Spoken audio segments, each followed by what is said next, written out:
I think a challenge is if you're direct to consumer and you've got one price, if you're not moving those vehicles, you have to drop that price across the board. You might not need to have dropped it in California, right? Oh, right. That is very interesting. But you maybe needed to drop it in Wisconsin because, the battery range was not getting what it did in the winter in California. So. What's up, everyone? This is Car Dealership Guy. You're listening to the Car Dealership Guy podcast, which is my effort to give you access to the most unbiased and transparent insights into the car market. Let's get into today's episode. Phil Oriani is CEO at Shift Digital, one of the leading digital marketing tech companies for dealerships and car manufacturers. In this conversation, we discussed how Shift Digital built an app store for 16,000 dealers and car manufacturers, the pitfalls of a direct-to-consumer car sales model, enabling innovation in the car business, the current state of AI in dealership tech, and much more. But before we get into the show, this episode is brought to you by Cars Commerce, the platform to simplify everything about buying and selling cars, including the quote-unquote follow-up. Let me explain. Dealers, fast and effective follow-up is crucial for converting leads into customers. But here's the problem. 40% of shoppers report that they are not getting timely or helpful responses from dealerships. This is a huge problem because your own team could be leaving 4 out of every 10 sales opportunities on the table. Cars Commerce makes it simple to measure and improve your follow-up performance. A Cars.com experience report tracks the percentage of leads your team is responding to and how customers rate those responses. While Dealer Inspire's retailing technology enables your team to quickly text follow-ups with personalized financing options to make the most out of every opportunity. To learn more about how you can measure and improve your team's follow-up performance, go to carscommerce.inc/experience or click the link in the show notes below. This episode is also brought to you by AutoFi. Most digital retail platforms are limited in their capabilities and fall short on empowering dealers to convert shoppers into buyers while protecting profitability. AutoFi delivers done deals by empowering your dealership with the technology to land customers on the right vehicle and deal. From payment configuration, F&I product selection, credit, and real-time lender offers. Plus the back-end selling tools to help close the deal. This accelerates the deal no matter where the customer is, on the dealer's website, over the phone, or in the showroom, and translates to a faster sale with better customer experience and higher profits. In fact, the most engaged dealers on AutoFi see $411 more back-end PVR versus non-AutoFi deals. Go to autofi.com/CDG to learn more or click the link in the show notes below. That's autofi.com/CDG and start working with done deals today. Yeah, I think a lot of people in this industry have a story about, how they fell in love with the car business. And mine's probably not too dissimilar from a lot of them. I was on a merry-go-round of living in lots of different places around the country. My dad was in elevator construction, and the merry-go-round stopped in Dearborn, Michigan, of all places. We lived about a mile away from the Ford Research and Development Center. And back then, I used to go and look and see these cars that were camouflaged, or even back then, a lot of them weren't camouflaged. You just had to climb the fence and hop in and go check out, what was coming. And I was always just so enamored by, they'd have cars that they bought from other manufacturers. They were ripping apart, and you'd see things that, you just never saw before. That was back in the days when spy shots were a really big thing. What's a spy shot? So it used to be, before, OEMs would launch, cars, they would be developing these cars, and that's before they would even really camouflage them. So there was there were people that would go take a picture and be like, oh, that's the next Mustang that's coming out. And then, that would find its way into Car and Driver, different magazines back then. I've never heard that term. But then again, I was never too close to the OEM side, so I'm not too surprised, but that's a good one. Yeah, so spy shots were a big thing. So being in Dearborn, everybody worked for Ford Motor Company in some sort of fashion, supplier or whatnot. And I really took a liking to the dealership side of the business. We had local dealership, Village Ford, great operating store, obviously built-in customer base, right? Being in Dearborn. And age 15, I got my first job as a porter, taking snow off cars, washing cars, prepping cars, and just, watching how everybody kind of worked together, ultimately to service a customer that was walking in the front door, and everything that happened behind the scenes. Just fell in love with it, right? The experience, the whole idea of a new car back then, going to, the North American Auto Show with my dad and looking at the new vehicles that were out there. It was just something that I was enamored with. And I followed that to Northwood University, right? And if you don't know about Northwood is where a lot of car dealers, send their kids, right, to go learn about the business. And I didn't have that background, right? My father, like I said, was in construction, and for me, it was again just going down that journey. I want to be a car dealer, and I'd spend the summers, fly down to Marietta, Georgia. I do internships like Sutherland Automotive Group, Sutherland Nissan, and this is like 98, 99. And I started to see what was happening with digital, and it was still super early. I remember I had to log customers, right? Like take a piece of paper, write down the customer that came in. And if you know eLead, right? Obviously the big CRM tool bought by CDK. Back then, we would fax the list of customers to eLead and they would send the customers cookies. Like eLead would bake cookies and send them to the customers. Well, like physical cookies, not the digital like ones. physical cookies, right? And the guy that was handling leads back then was somebody that they just put in the very back of the dealership. And, I'd go spend time with them and, just realize that was a gold mine, right? Everybody else is waiting for ups to come in. And here's this guy in the back room that's just literally got customers coming in on the phone with them and was selling more cars than anybody else. So that was just a great kind of, entry into the business that kind of led me to where I am today. So tell us more about, you were at Ford Direct, you went to Shift Digital, where you're at now. You've, as far as I could tell, and you could correct me if I'm wrong here, but you've worked your way up to the CEO position, right? You weren't a founder by the traditional meaning of the word. And so kind of give us that story, like why did you go to Shift Digital and what has it been like for you kind of coming up in the company?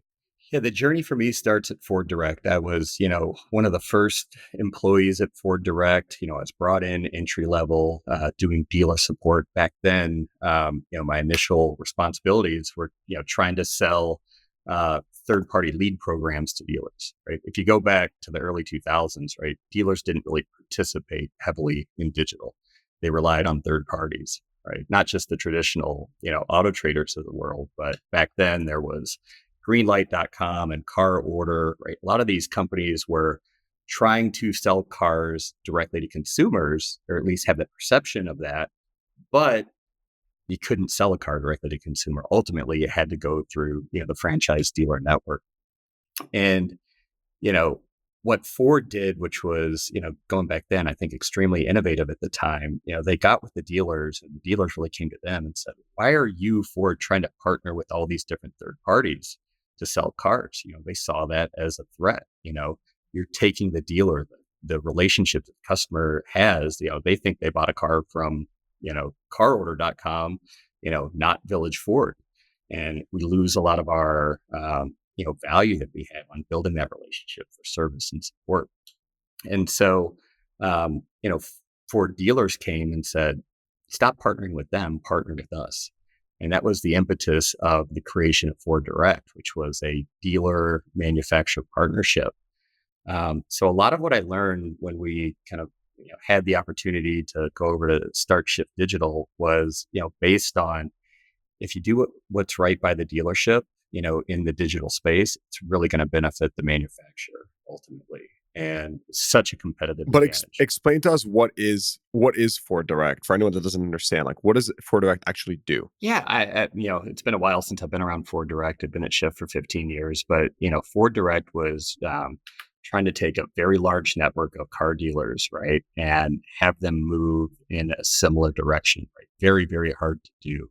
Make them be excellent in digital. Right, digital was such a competitive advantage early on, as traditional media dollars were starting to shift and customers were doing all their research online, that the dealers, right, when they're so diverse, I think it really needed help on what are best practices, what should I be doing, where should I be focusing my dollars, right? How do I capture customers, all the way to, great, I got a lead that came through, um, Now what do I do? Right. The obvious is, well, of course you respond to the lead, but there's so many nuances in just doing that. We've got so much data we have access to now that, dealers have higher close rates that respond between 5 and 15 minutes, right? If you respond under 5 minutes, your close rate's lower. Why is that? It's almost as if people want to work with someone that's responsive. Yeah, they want to work with somebody that's responsive, but they also want somebody that takes the time to understand what they're asking for and have a very well thought response. So now tell us, what does Shift Digital do, right? Compare that, I guess, to Ford Direct and your evolution. What do you do at Shift Digital? And explain this to me in like the simplest way possible. Sure. I'll start by where the idea came from. Manufacturers in the 2000s, it started to realize like, wow, our dealer networks get a lot of visits, websites, right, leads that are generated, etc. And we want to make sure that our customers are having the best experience. It was a very diverse experience across every lead that came in, every individual dealer website. But they would typically force the dealers to use a single tool. All Ford dealers back then had to use a tool called SalesPoint as their CRM, right? They had one website that they all had to use. And dealers, as entrepreneurs, are extremely competitive. They want the best tool that's in the market. So where our light bulb came on is we said, dealers are taking leads that go into SalesPoint and they're manually entering them into eLead or Dealer Socket, right? Whatever tool they're using, and they're working the customer there. Can we get the manufacturer the transparency of data and give dealers choice on the best in market tools for them? That was where the light bulb really, started for the idea of Shift. Is if this can be applied across all technology providers that a dealer utilizes, then you now get this marketplace of dealer choice with technology tools that are best in market, best in class. And the manufacturer gets access to data to make their media more efficient that they're buying, to understand the customer journey. And ultimately, it creates a better customer experience. So that idea came when Chrysler, back in 2008, they were bought by Cerberus, and they were trying to do things different, right? I don't know if you know the history of Chrysler, but they had a lot of different owners over the years, right? Going back to Daimler, Cerberus, and the wheel continued to turn. Ultimately, led to a great partnership that they have in creating Stellantis. So back then, they were struggling, right? The product wasn't necessarily kind of close to where it is today. And they needed a competitive advantage. So we came up with the idea, and our founder, Steve St. Andre, who's a amazing visionary in the space, great mentor of mine, was like, let's do for you what we think the entire industry needs, and create technology vendors that are best in class and offer that to your dealer network. And 5 months later, they filed for bankruptcy.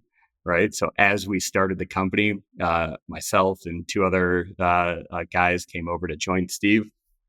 Our only client. Wait, you're saying Chrysler filed for bankruptcy, right? So the thing that they were your only client. They were the only client. So the thing that you don't think about when you're looking to do something new in your career is that an automotive manufacturer is going to go bankrupt, and we didn't know what that meant for us. Right. But what we found is that we were the shining light in that building. Right. We had a great value proposition. And as they kind of worked through bankruptcy, Chrysler brought us along through that process and really held us up as something that is going to be a part of the new co. Right. Because of the value that we were creating with the dealers.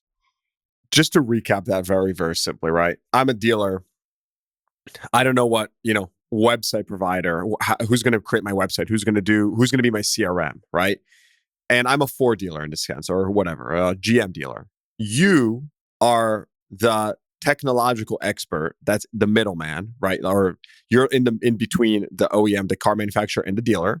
And you have the job of essentially saying, hey, let me help you out. That is what I specialize in. Let me go find what is the best website solution for GM or Ford dealers. And once I find that, assuming that the car manufacturer, Ford or GM or whoever approves it, you can then use this approved vendor at your dealership. Yeah, think about it as middleware, right? I think it's the better term. Like we build enterprise software that measures every click, every engagement, every lead, every dealer engagement to take all this data in and help the dealer understand what's the best technology provider for them, right? Choice was the main impetus for this of if you just have one provider as an OEM, you're essentially granting them a monopoly. And what happens in monopoly? Cost tends to go up, support goes down. If you create, the way we framed it up is a customized app store for dealers that's customized by every manufacturer on which dealer website providers that they choose to have in, which digital retailing providers, chat tools, trade-in tools, right? The marketplace now is technologically enhanced, meaning we are measuring everything independently. We're taking the manufacturer data, build data, incentive data, and integrating it into those technology providers so that they can provide the best experience to the dealer and then ultimately the customer. And then we're independently measuring them for two ways, right? One is, who is best in class for what a dealership wants. And number two is to provide that data kind of blindly back to the technology partners that we have that say, look, your mobile experience is lacking versus these others that are out there. This is something your company should focus on. So the value proposition for us has to be A, for the dealer and the value that we're providing of getting them best in class integrated technology providers. The value for the brand, which is now aggregating all of this data to make them more efficient and then understand where they need to spend resources to help dealers that maybe are underperforming improve. But also importantly, the value proposition for this app store, right? All the technology providers that are in here to help their business improve, understand maybe where they need to innovate, maybe where they need to focus time on, and ultimately take some things off of their plate, like tier one support, right? That can overwhelm a company. So people ask me all the time, like dealers spend billions of dollars a year on marketing, right? It's just you watch, just traditional television, YouTube. I mean, you'll see car commercial after car commercial. I think people are always wondering, how does that actually work behind the scenes? So can you explain to us, just the tier one, tier two, tier three advertising and automotive? What does that even mean and how it sort of breaks down? Yeah, I'd say it's definitely evolved, right? Tier one advertising is where the brand generates, advertising dollars and then spends that to drive traffic to their brand website, many, many different ways. They typically have big tier one agencies, right? The brand being the car The manufacturer. car manufacturer, right? Tier two is a group of dealers that get together in a market, and maybe an individual dealer can't afford to, buy, a mass amount of TV that's going to make a difference. So the group gets together, your Ford Metro Detroit dealers, or there's so many different manufacturers that have a tier two association to pool dollars together. And then tier three is the individual dealer. I think the majority of innovation happens at tier three, right? Because they're targeting lower funnel. And we've seen an evolution that where the dealers used to sit back and say, I'm just going to go buy leads, right? I'm going to buy leads from, AutoWeb, AutoBytel, who's, now kind of, gone to the wayside, and I'm going to work these leads. Where we saw dealers should be spending their money is on attracting their own customers, right? Why outsource to somebody that's going to say, you should buy a car from AutoWeb and I'm going to get you a quote and I'm going to shotgun that to 2 or 3 or 4 dealers? Doesn't create the best consumer experience. As the dealer, you own the inventory, you set the pricing, right? You're best to sell that customer a car. So tier three has evolved tremendously. And I think one thing that we were able to do through accessing all this data was, where are the best ways to spend your dollars, right? What are the best mediums to do? And that's evolved. When we started this, our very first certified program, get access to all the co-op funds, where dealers are spending their money. And 10 years ago, when we launched our first digital advertising program, 80% of the dollars were being spent in display ads, right? Okay, there was a little known trick in display that the dealer would feel really good because they'd go to their detroitnews.com and, they were actually being retargeted and they'd see their ad on the front page of detroitnews.com. What they didn't necessarily realize is that not everybody that goes to detroitnews.com is seeing that ad, right? So a lot of money was spent there, but when you started looking at the results, there were way better areas to spend your money, namely search, 10 years ago.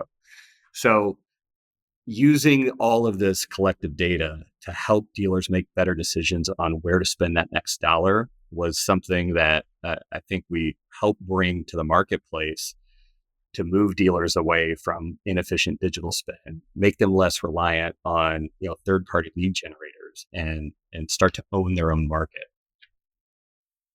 I have to ask you a question. I mean, I don't think it's a shocker to you if I tell you I love marketing. I just, or to be more specific, I love the idea of finding a creative message that gets attention, right, from a consumer and creates an action. Like, I just love that entire thing. It's super, to me, that's like my creativity, and I'm always, I just like to observe that. Here's my question for you: do those, traditional OEM commercials actually work? Like, what, and exactly what I'm talking about. No, $99 and 99, well, not 99, let's say 999 nowadays with inflation. Do those actually work? Or is this just like we're stuck in this like habitual kind of bureaucratic OEM, like, let's just spend on this brand advertising on the Super Bowl? What's your thoughts there as an insider? I think everything evolves, and I'll be the first to say that I'm not an expert on traditional big tier one, media dollars that are spent. I do think there's a halo effect that can be created with the right marketing of a message that's out there that trickles down. And that's one of the hard things about this industry is how do you attribute a Super Bowl commercial to actual leads and sales, right? Because you'll have a really big spike. I mean, one of the realities is at any given time, it's high single digit percentage of people are in market to buy a car. So obviously you're not spending the money on a Super Bowl commercial just to try to get those people to buy your car right then and there. It's something bigger and broader than that. I think that post COVID, things changed a lot in the car business, right? Number one, we saw an industry that went from having to create a ton of demand to sell the inventory they had, right? 90-day supply, whatever the numbers were back then, all the way down to single digits. And, I think that there was a lot of thoughts that this was going to be sustainable, right? That just in time inventory, and, it brought up a lot of conversations around, direct to sale. Is that a better way to engage with a customer in a franchise model? And it didn't take long that manufacturing and supply chain ramped up, and then all of a sudden we have this demand generation problem again, right? It's a very complicated ecosystem. So while I'm not qualified to say does that Super Bowl commercial work for this big ethereal brand building, I'm not qualified there. From a dollar spent to how many cars did I sell the next week, that math typically isn't going to work, but I don't think that's the intent of it. Yeah, it's a good way to put it. You mentioned tier three, right? Being the marketing that dealers actually do themselves, being just the most creative. I think it's creative or effective or used. There was a word you used. Efficient. Efficient. Sure. Yeah. What do you typically see, right, when it comes to just, dealers advertising and, delivering like a great customer experience? What do you typically see, or what have you seen recently that maybe stuck out to you? Like, wow, this is unique, this is novel, or just, this works super well in today's environment where, inventory is starting to rebound for most manufacturers, albeit rates are higher, which is, has put a bit of a, it's hindered sales in a way. But what are you seeing when it comes to just, kind of unique marketing tactics that dealers are using on tier three? Whenever I'm talking to dealers, I think that, what definitely doesn't get presented by advertising agencies, whatnot, is all the things you can do for free that is going to make a big, big difference. And that starts with what is consumer facing for you, your website, right? I think we learned a lot from Tesla and Carvana. And I'd point even more toward Carvana of really being the pioneer in merchandising the piece of inventory, right? These great 360 shots with hotspots that built trust with the customer on, oh, there is a ding here or a dent there, right? That how important that was. Merchandising the inventory, creating content locally, right? You could have a post on X, and if you only posted, once every 2 months, it wouldn't be that interesting.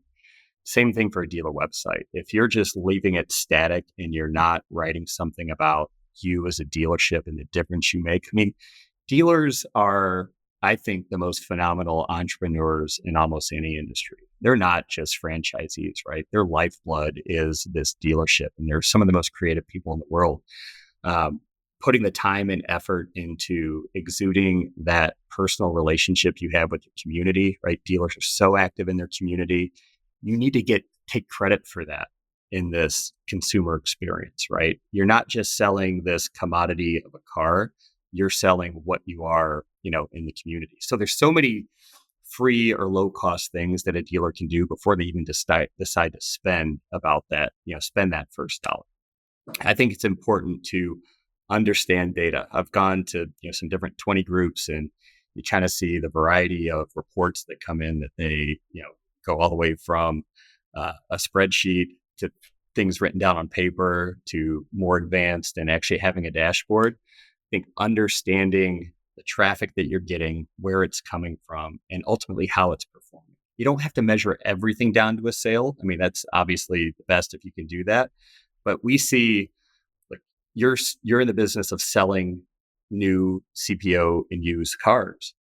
Who's going to those pages, right? A vehicle detail page is probably one of the most important indicators of what your demand truly is.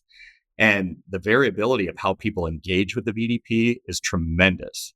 If you have a stock image on there, guess what? Somebody's not going to go through a digital retailing process and put down a deposit and buy that car, unless it's something that's, super, super popular and they know about. But for the average car, they want to see the car. They want it to be a VIN specific experience. They want to see that's the actual car. If it's in transit, this is what's coming. So that experience that the dealer can create, I think, is the most important before you invest that first dollar. Do you think, all else being equal, do dealers have the tools to compete with the likes of Carvana from a technological perspective? What's your opinion on that? Absolutely. I take it back just to this community of dealer entrepreneurs and this amazing vendor network that is in automotive. And to be clear, I'm not referring to competing on an inventory, finance, none of that. Strictly technological. All the technology that exists in Carvana is available to the dealer community today, right? The inventory merchandising tools, right? The ability to really express what that piece of inventory is, the financing, the engagement with the customer in a digital retailing experience. Do I want to have it delivered to my house? Do I want to walk into the dealership and buy it? Integration with all the after sales and finance tools. It's an extremely complicated, technological process, but the vendor community and putting it all together, right? And that's part of what Shift is, right? In these, manufacturer, dealer, partnered app stores that we created, right? Our goal is to make sure all the vendors are working together and talking together, that the data is being shared. And I think that's one of our biggest value propositions, because you'll have some vendors that want to have their own ecosystem. Like, the only way you can get this, really great experience is if you use all of my tools. But again, with looking at all the data, what we've learned is the best website provider isn't necessarily the best chat tool provider, isn't necessarily the best digital retailing provider, and probably doesn't build the best CRM. A dealer wants the best of every category. And that constantly changes. So it's getting all of the data to work together. What do you think about this trend of the leading automotive, software and services companies integrating lots of different software under, one umbrella, right? CDK, Cars, Commerce, Cox. I am an investor in Cars Commerce. I really believe in Alex's vision and what the team over there is building for the industry and frankly their tools. But I'm curious to know how you think about that, right? Putting everything together under one umbrella with, as I alluded to, right? creating an experience that's connected.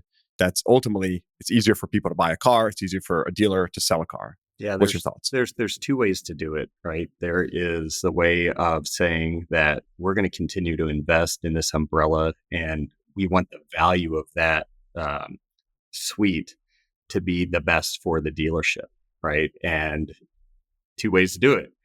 You can forcefully push that down, that all of these integrations are only going to happen if you check all the boxes of me as this big technology firm. Or you can say, we're going to continue to invest and build and buy companies to have this vision of, a suite of products. And I do think if there's something better out there for the dealership that will integrate, right? Will connect with that tool. It should make them better, because if dealers are saying that, hey, and Alex I've known for, over 20 years, and I think he's built a phenomenal vision of having this integrated stack. It makes you better if you find tools that you've invested in that maybe aren't best in class that dealers are selecting to use. Okay, we need to get better in this specific area. So I think that dealers always want the best in class for every product that they buy.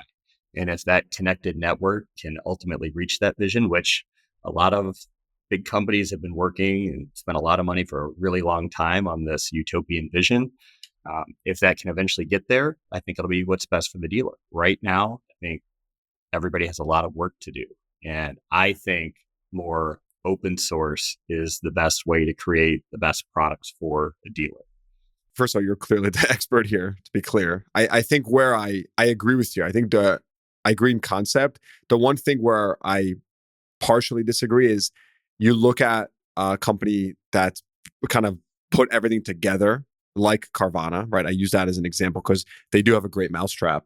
And I think that even if certain elements are maybe subpar to, another service that's out there in the market, I think the fact of having everything integrated, the net benefit of that is so substantial that I would almost be willing to live with, a chat tool that's not as great or whatever, because I know everything was done for me kind of seamlessly. I didn't have to click through so many different tools, websites, and whatnot.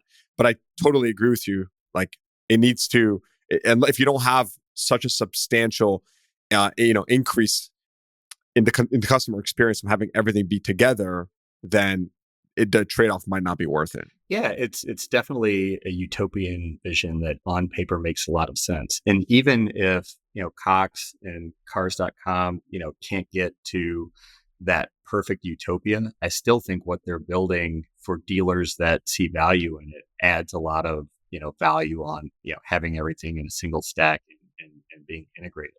It's really tough to do when you're a dealer group and you've got multiple franchises and you've got different ways of doing business. Some dealer groups are going to more centralized, mandated tools across the board. Other dealer groups still say, look, my GM is going to be the best for this specific manufacturer to know which tools are working best. So there's a lot of components at play that make, a single stack tech service for a dealership, very hard to kind of achieve that utopia. I think my favorite question to always ask is, who is your customer and how do you make money? Yeah. So, our customer is three, uh, uh, you know, the three-legged stool: the dealer, the manufacturer, and the technology vendor marketplace, right? And we do have a value proposition for each one of those, right? We make money because we do something that's very difficult, right? Building enterprise software is very boring. It's not some flashy consumer facing widget that, gets all the attention. It is having thousands of integrations with manufacturers, these technology vendors, dealers, et cetera, that there's nothing real sexy about it until you start to realize what it can do. And bringing all this data together can make that whole technology vendor marketplace that ultimately services the dealership better and more efficient. And we're seeing that now with kind of our Shift 2.0, first party data engine, where we're able to take customers that are shopping on brand website, right, that a dealership would never have access to, and be able to create an audience and push that to that dealer in their local market, right? So if somebody goes to, brandwebsite.com as a dealer, I don't know that, but they're in my market and they're shopping for a vehicle that I have in inventory. Using all this data and these connections together, you can add value to the dealership in something they could never get from an individual vendor. So that's the goal, is all three, create value propositions for. And yeah, the way we make money is by providing value. I mean, if you know automotive, we go through very rigorous automotive purchasing protocol where it's typically triple bid, and we have to compete on value, our innovation, constant innovation. Nothing's ever stagnant, and show that we're the best in the industry. And it's worked so far. We've got 80% of the automotive industry as clients, and we work directly or indirectly with about 16,000 franchise dealers today. It's incredible. It seems to me like you are almost like a digital auction.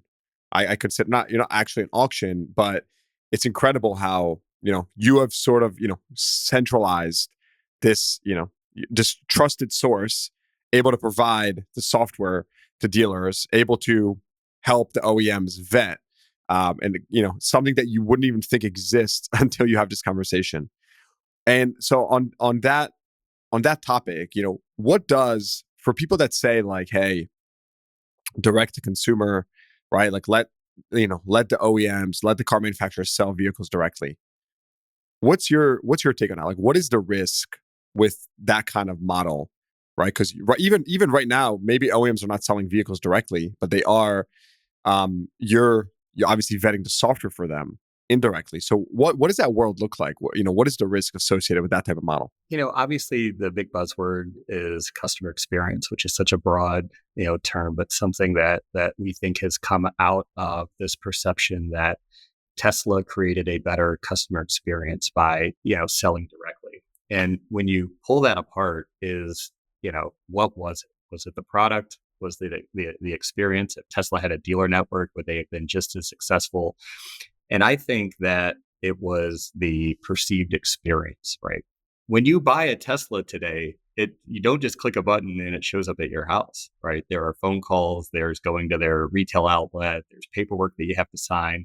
It's still such a very complicated transaction that happens. And I think that the vendor community has saw that as that's where we need to get to. And the only way to get there, and we're making a ton of strides in doing it, is manufacturer and dealer trust in creating that experience. And that trust includes sharing data, not just capturing data from the dealer and the manufacturer and use it, but pushing data from the manufacturer down to create this experience. And I think we'll see, we have some, integrated programs that are launching that still give dealers choice in digital retailing, and has a shared experience on a brand site. And so that penny perfect deal that you generate, right, goes down to the dealer, and the dealer is still the one in control of the pricing, selling all their after sales and aftermarket products and financing, and controlling that. So the partnership and having that trust together is going to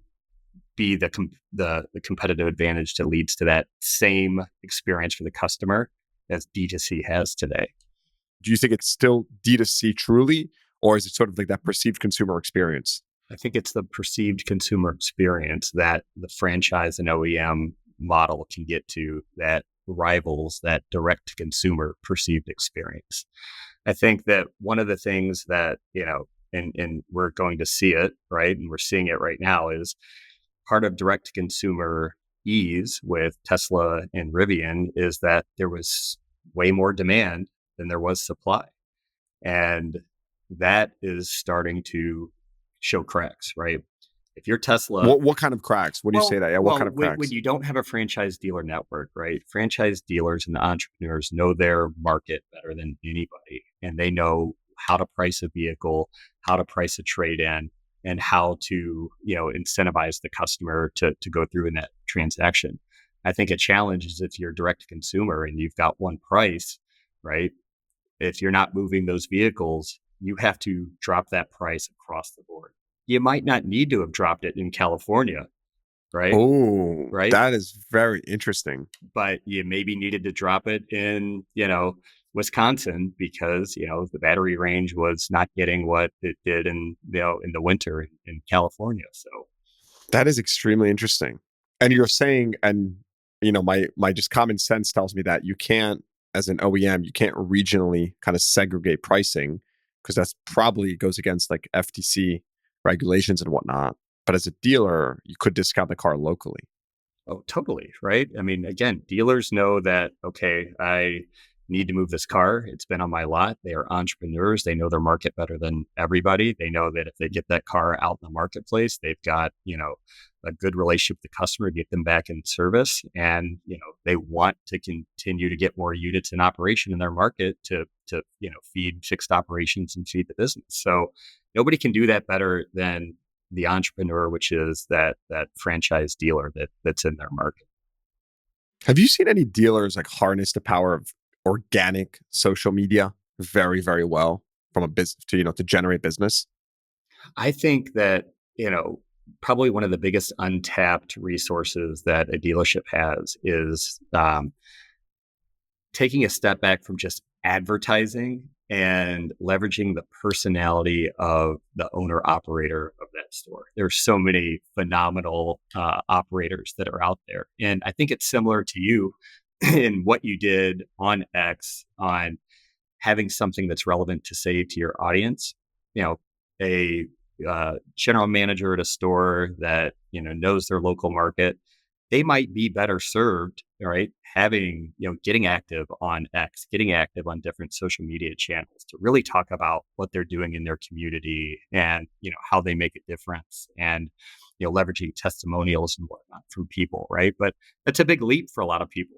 Right. A lot of people don't like to put themselves out there. They stand behind the dealership. It's quite honestly, it's what we did at Shift.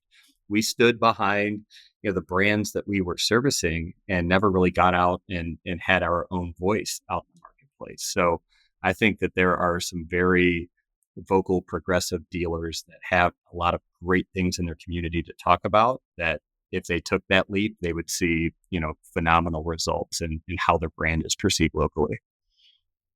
Yeah, I had Rick Ricard on the podcast a month or two ago. He does a pretty nice job on YouTube. I was pretty impressed. Just creative stuff. But I do agree with you. Like organic, it's so powerful. Like I see it every day. People DM me. They're like, "Hey, I want to buy a car from you." I'm like, "Nope, can't help you." Like I'm very focused here. And I think part of the ethos of Car Dealership Guy that I've sort of developed is I want to actually benefit everyone, not like one specific dealership or dealer group. Hence why I do these things that kind of help just lift all the dealers, not just myself or anything like that. But it is very powerful when you provide entertainment or like educational content, or both, or you do combine the two and provide entertainment and educational content in one. It's pretty crazy how well it works. I'll tell you a funny story. I tweeted about Buicks. You may have seen this, like it was in the beginning of the year. I think it was January, February. I tweeted, I was like, there was a stat that Buicks are, crazy day supply. So just me putting like my personality on it. And we'll pull it up on the screen here. Johnny, the producer, can show it up on the screen as I'm saying this. But I was like, Buicks are so, XX day supply. They're rotting on car lots like trash. You can score a deal on one if you're not embarrassed to be seen driving in a Buick.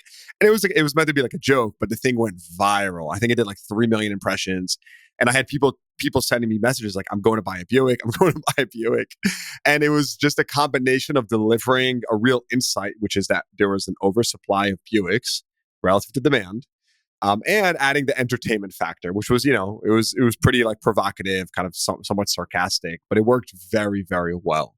So I just can't recommend it enough. To your point, just kind of putting yourself out there, whatever platform also feels most natural to you.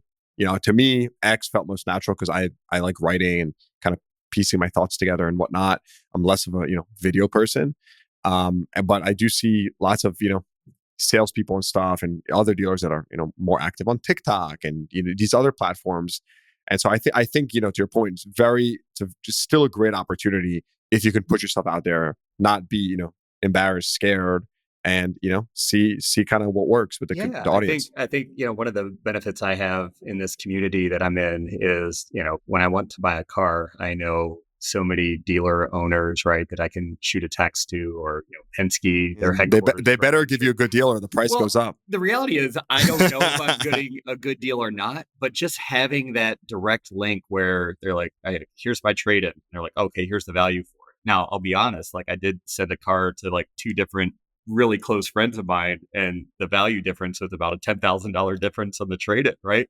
But for me, it's if you could expand that experience to your entire customer base. Now, not that a dealer principal is going to respond to every customer, but if I'm a dealership and I'm out there and it does build that trust, boy, that's such an advantage. And quite honestly, people probably pay a little bit more money if they have that trust relationship. And so many dealers do such a great job in doing it. I think social and putting themselves out there personally is probably a good medium for them to explore. What does the world look like if Shift Digital didn't exist? There's a power struggle between um, vendors that get really, really, really big and new innovative companies that can't break in to that world, right? If you think about it, right? You talk about cars.com and Cox Automotive. They can get an audience with any manufacturer for the most part, right? And talk about vision and how they benefit dealers and the manufacturer. But Full Path or Orbi or these startups that are truly, truly innovating, how hard it is for them to get audience at a manufacturer. I think that what we've been able to do is create a voice for innovation that not only helps that entrepreneur that if they had to think about starting a company and didn't go into a network like Shift, where we've got distribution built in, if they have a good product, I've got to hire salespeople. I've got to hire dealer support people. I've got to invest all of this, in a market today, which money's really, really, really hard to come by, hard to get, and expensive. I think we provide that value for innovation. And I also think bringing those options into the app stores, the certified programs that we create, push the big ones to do better. So I think if we work Distribution. yeah, Distribution. yeah, I It's think all about if we distribution. did not exist, I think that um, the dealer ultimately would not have as much innovation that they see, invest in, and get a lot of benefit out of, And prices rise. and prices rise. Right? Tell me more about. I'm curious when you think about just the change in technology at dealerships, AI. I'm going to have to assume you're in the forefront of this in some extent. I mean, are you seeing anything actually work that's changing the dealership experience? Anything on the AI front? Yeah, I mean, look, everybody's going to say they use, machine learning and AI and, all the buzzwords that are out there. I think for us at the enterprise level, it's very It valuable. was like 2023 hit. It was 2023 started, and it's like everyone's website updated. AI. Right. Exactly. Exactly. We're all AI. And look, AI is built into a lot of developer tools that a lot of companies use. So it's easy to say that you use it. It's what are you using it for? From our standpoint, we're looking at billions of interactions and engagements on brand and dealer websites, every month, right? How do you take all that data and make sense out of it into customer journey, attribution, spending X amount of dollars over here? What am I, bringing to my dealer website? How are they performing? You have to use AI to be able to make sense out of that massive amount of data. I do think what's going to be interesting to follow is on the consumer engagement side of AI. There's a lot of companies out there like Stella AI that are training AI models to interact with the customer, right? One of the biggest challenges at a dealership is labor, is staffing, is that fixed ops service department, right? If you've ever called a dealership to, take it in for service, it can be a very mixed experience that you have. So I'm really curious to see how that continues to evolve, right? Do I mind if I call a dealership and I get some, voice activated AI that sounds like a human that kind of walks me through a list? If is easier, if I'm not getting transferred 3 times or the call being dropped, which happens all the time, then I think it can be a very, efficient tool for dealers to use. Then we'll see how that translates over onto the sales side. And we've had a lot of companies that come in that have built out, AI chatbots and engagement. I still think it has a ways to go, because one of the biggest challenges with AI, uh, chat GPT and whatnot, is the context of your business. And I'll give one quick example, right? If I'm a chatbot and I'm integrated into a dealer website, I really hope that if the customer asks, is this the best dealership for me? Or, that it doesn't come back with a response. And I've seen this that says, well, here are the ratings of other dealerships in your area that are rated higher than this dealership, right?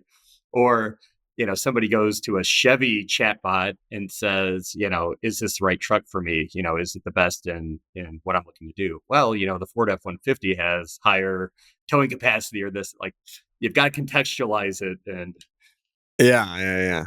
That's interesting though, because like one could make the argument that it's almost like too honest, but and what I mean by that is, you're trying to obviously sell your product, and then you're sort of selling a competitor's product on the way. yeah, So you have to be cognizant of that, right? Knowing that, look, if you go to chat, GPT, and you ask it a question, it's going to be very unbiased, I think, in what it gives you as a response. But that might not be what you're trying to do in highlighting all the benefits about your dealership and your product. But I mean, the evolution of it is happening, every second of every day. So I do think that it's going to be a big part of dealers, and it's going to be productized for dealers in a way that works for their businesses. how do you think just the general dealership technological landscape evolves here, right, over the next 5 years? I mean, like getting down to the very tactical level, what do you think for dealers and consumers alike? How does this entire car buying experience change? Look, I think dealers have access to a tremendous amount of data, right? And this whole notion of creating a customer data platform, CDP, first party data, I think has a lot of legs, right? The challenges in doing so are, how do I get the data out of my DMS, my CRM, all my marketing tools, my website, etc., to be normalized and be useful, right? Once that happens, and it is happening today, and it's something that we're focusing a lot of time, effort, and energy on, is the integrations. You use that centralized data that is the dealer's lifeblood to make your email marketing better, right? To understand that if I send out customers here, these are the people that engage, to make my advertising better, to make my service engagements better, right? But that is the hub for dealers and OEMs to really empower the technology landscape and all the providers that are out there. That's when I say open source. It is built around the brand and the dealer's data to empower and make better the technology tools to plug in. And I still think we have a long way to go in getting all the players to work together and having bi-directional APIs to get to that vision. But I don't think we're far off. What do you think is the future for your company, for Shift Digital? I mean, how do you see you guys evolving? Yeah, I mean, I think that, look, we're always under pressure to constantly innovate, right? If I look at Shift 1.0, it was, how do we take all these disparate areas of data that live in so many different areas and make it make sense and be, actionable for users that want to understand something about their business in real time. Shift 2.0 is, now I've got access to all this data. How do I make that data actionable for the dealer to support them in a way that helps them grow their business, right? And so, there's a lot of nuances around that. We're always in the business that a dealer's data is their data, and we can only use that data to make sure that, we're helping them in their market, right? And so we do that currently right now through a lot of best practice reports, and here's what's working, what's not. I think that that's going to be the future of Shift, is enabling the dealers to handle all these integrations to make their engagements with customers, the best in the business. Mm-hmm. And to be able to actually leverage all this data that we're all collecting, and it's a tough task to actually put it to work. It is. And, dealers get, they start to look at their part statements and, their vendor bills and, they can get like software to death, right? So where do you start to break out um, where maybe I don't need to spend money or I don't need this tool that I've been paying for 3 years and really not utilizing? You see that all the time, right? How do you take that whole invoice you get and say, data is going to make me less reliant on these four things. So I don't need to spend the money there. Well, you built a fascinating company, my friend. So super impressive. Appreciate you coming on. And if anyone wants to learn more about your Shift Digital, where can they go to learn more about you? Yeah, obviously shiftdigital.com. We make ourselves very available to dealers, OEM clients, etc. We're expanding into different verticals and have done so into power sports and mortgage and other areas as well. But we try to be always accessible. We love to talk to dealers. So Oh, that's interesting. You're expanding to actual other industries? we are, yeah. So we've been in the power sports business. Anytime there is a large brand that has franchise dealers or locations that are out there, we do work in hospitality. Power sports was an easy entree, right? Harley Davidson is a great client of ours. Polaris is, and then we're looking at other verticals as well, like mortgages, right? Where you've got tens of thousands of brokers and some of these really big wholesale providers like UWM and Rocket Mortgage. How do you turn 10,000 brokers into digital experts, right, in their own local market? So yeah, lots of fun things on the horizon, but our core focus is automotive, and that's where we continue to innovate and see where it takes us. Well, I appreciate you for following and supporting CDG. So I love to hear that. And I'm excited to see what you build, Phil. Thanks for coming on. Yeah, really looking forward to continuing to see what you put out there, and wish you all the best in the world. And you're doing a great thing. And to your point, hopefully others take you as a role model and say, I don't need to do this nationwide, but maybe I can do it in my local market and make a difference. So Be careful what you wish for. great. This is it's been a crazy foray, man. Just doing this stuff. There's a lot of upside to it. There's a lot of downside, just like everything. But net, it's great. I definitely love it. Awesome. Well, thanks for having me, and look forward to seeing what you do in the future. Appreciate it. All right. Hope you enjoyed that episode. Please give the podcast a rating, consider subscribing to the show, and check the show notes for links to what we talked about. Thanks for tuning in. I'll see you guys next time.